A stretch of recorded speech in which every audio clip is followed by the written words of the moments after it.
ایک بات بڑی بغداد مقدسہ میں نے ایک ولی پاک کی زیارت کی، ان کے آستانے پر بھی میں ابھی بیان کیا تھا. حضرت بہلول دانا مجذوب بزرگ تھے اور بغداد کی گلیوں میں کہیں پر بھی بیٹھ جاتے تھے، اور جو جانکار تھے وہ سمجھتے تھے کہ اللہ والا بندہ ہے. مجذوب کس کو کہتے ہیں؟ جس کی یاد الہی میں عقل فنا ہو گئی، ختم ہو گئی، اللہ کے ذکر میں اور اللہ کی یاد میں اپنے آپ کو فنا کر دیا ہے. اس کے اوپر شریعت کا قلم نہیں. ظاہر سی بات ہے شریعت کے سارے احکام اس پر ہیں جس کی عقل سلامت ہے. عاقل ہو، بالغ ہو تو نماز فرض ہے نا، عقل ہی نہیں ہے تو وہ مجذوب ان اولیاء کو کہتے ہیں. لیکن ان کے بارے میں حدیث میں ہے، اللہ کے نبی نے فرمایا وہ ایسے بندے ہیں کہ اگر اللہ کو قسم دے دیں کسی بات کی، اللہ ان کی قسم پوری کرتا ہے.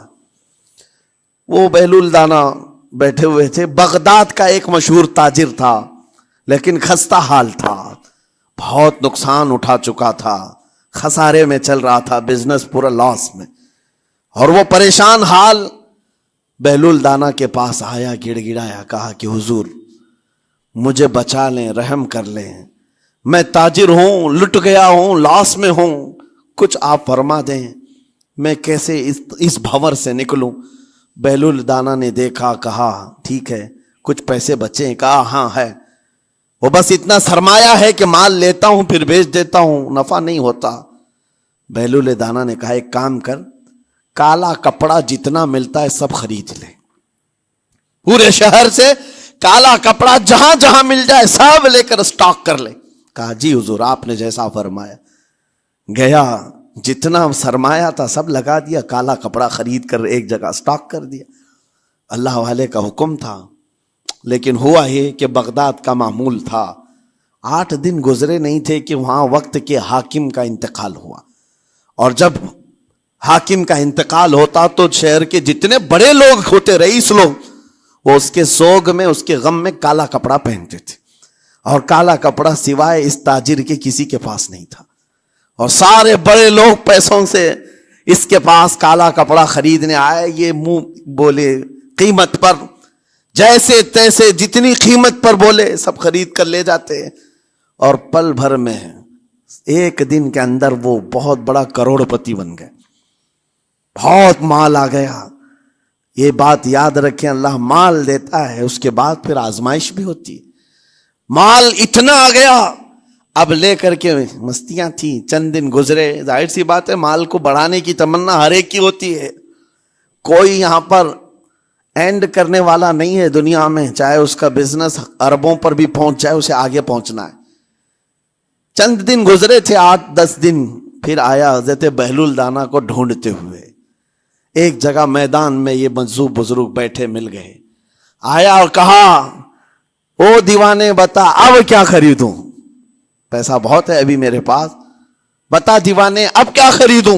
انہوں نے دیکھا، کہا کہ لہجہ تو بدلا ہوا ہے، پیسہ بہت زیادہ تھا. کہا کہ ٹھیک ہے کوئی بات نہیں، اللہ والوں کو ان سب چیزوں سے کوئی لینا دینا نہیں. آپ نے کہا مال جتنا ہے تیرے پاس سب لے کر کے خربوز خرید لے، تربوز خرید لے، جس کو کلنگڑ کہتے ہیں، تربوز پورے خرید لے.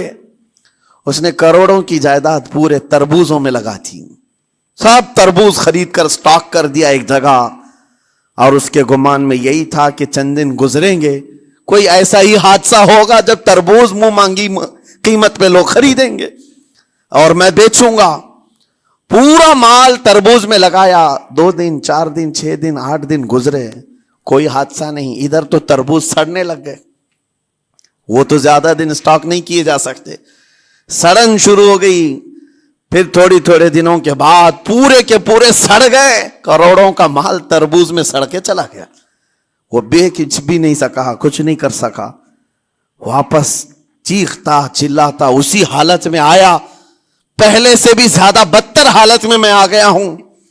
دوڑتے ہوئے آیا، حضرت بہلول دانا کو ڈھونڈتے ہوئے. کہاں ہیں؟ وہ اسی جگہ بیٹھے ہوئے مٹی میں بیٹھے رہتے تھے. قریب آیا اور کہنے لگا کہ آپ نے میرے ساتھ ایسا کیوں کیا بہلول؟ بہلول دانا نے کہا کیا ہوا؟ کہا میں تو لٹ گیا، تربوز میں پیسے لگائے آپ کی وجہ سے اور پورے سڑ گئے.